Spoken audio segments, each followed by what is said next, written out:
নমস্কাৰ বন্ধুসকল স্বাগতম জনাইছো সকলোকে ইনফৰমেশ্যন এছএমএছ চেনেলটোৰ নতুন ভিডিঅ' এটাৰ মাজলৈ তো বন্ধুসকল Guwahati regional institute of ophthalmology যাক চমুকৈ ৰিঅ' মেডিকেল কলেজ বুলি কোৱা হয় তাৰ পৰা ইতিমধ্যে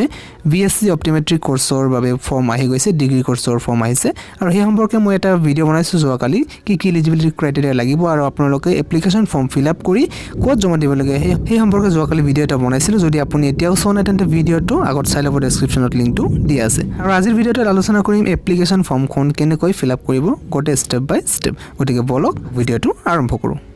তো বন্ধুসকল এইখনে আছিলে এডভাৰটাইজমেণ্টখন আৰু এডভাৰটাইজমেণ্টখনৰ লগতে একেলগে আছিলে এপ্লিকেশ্যন ফৰ্মখন চাওক government of Assam application for 3 year degree course in BSc optometric course at regional institute of ophthalmology যাক চমুকৈ ৰিঅ' গুৱাহাটী মেডিকেল কলেজ বুলি কোৱা হয় 2021 ছেছনৰ ফৰ্ম হয় এইটো তাৰপিছত চাওক ইয়াতে আপোনালোকে প্ৰথমতে নেম ইন ব্লক লেটাৰ আপোনালোকৰ নিজৰ নামটো কেপিটেল লেটাৰত লিখিব লাগিব ফাদাৰ নেমটো লিখিব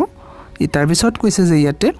ফটোগ্ৰাফ দিব লাগিব আৰু লেফ্ট থাম ইমপ্ৰেশ্যন মানে বাওঁ হাতৰ বুঢ়া আঙুলিত থাম দিব কৈছে ইয়াতে তাৰপিছত নেক্সট পাৰ্মানেণ্ট এড্ৰেছ আপোনালোকৰ সকলো এড্ৰেছ লিখি দিব village district pin number mobile number তাৰপিছত পোষ্ট অফিচ ক'ত হয় এইবিলাক সকলো লিখি দিব তাৰপিছত নিজৰ ডেট অফ বাৰ্থ লিখিব প্ৰথমতে ডেট মান্থ ইয়াৰটো লিখি দিব আৰু আপোনালোকৰ এজ কিমান হৈছে অৰ্থাৎ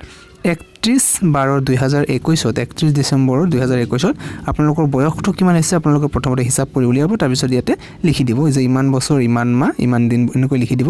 তাৰপিছত আপোনালোকৰ চাওক year of passing HSSLC science অৰ্থাৎ আপোনালোকে হায়াৰ ছেকেণ্ডাৰী কিমান ইয়াৰত পাছ কৰিছিল সেইটো লিখিব নেক্সট আছে marks obtained in HSSLC higher ছেকেণ্ডাৰীত কিমান মাৰ্ক পাইছিলে 500ৰ আপ টু 500ৰ ভিতৰত কিমান মাৰ্ক পাইছিলে সেইটো লিখি দিব তাৰপিছত ইয়াতে আপোনালোকৰ যিখন কলেজ আছে হায়াৰ ছেকেণ্ডাৰী ক'ত পঢ়িছিল ইয়াতে তাৰ ইনষ্টিটিউটখনৰ নামটো লিখি দিব তাৰপিছত আছে RIO permanent resident of Assam yes এইটো অফক'ৰ্ছ ইয়েছ হ'ব আপোনালোকে ইয়েছ দিব লাগিব তাৰপিছত আপোনালোকৰ ইয়াতে চাৰ্টিফিকেট দিব লাগিব PRC এখন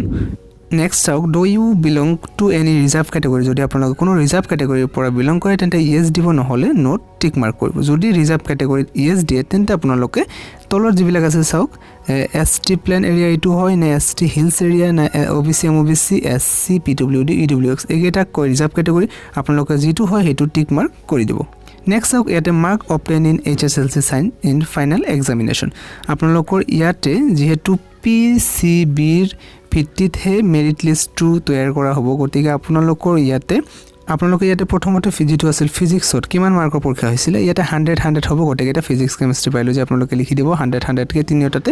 নেক্সট আপোনালোকৰ চাওক ইয়াতে মাৰ্ক অবটেইন 100ৰ ভিতৰত আপ টু 100ৰ ভিতৰত কিমান আপোনালোকে পাইছিল ফিজিক্সত লিখি দিব কেমিষ্ট্ৰিত কিমান পাইছিল ইয়াতে লিখি দিব বায়'লজিত কিমান পাইছিল ইয়াতে লিখি দিব তাৰপিছত আপোনালোকৰ total mark obtained in PCB তিনিওটা প্লাছ কৰি কিমান মাৰ্ক হয় ইয়াতে লিখি দিব তাৰপিছত এগ্ৰিগেট পাৰ্চেণ্টেজ PCBত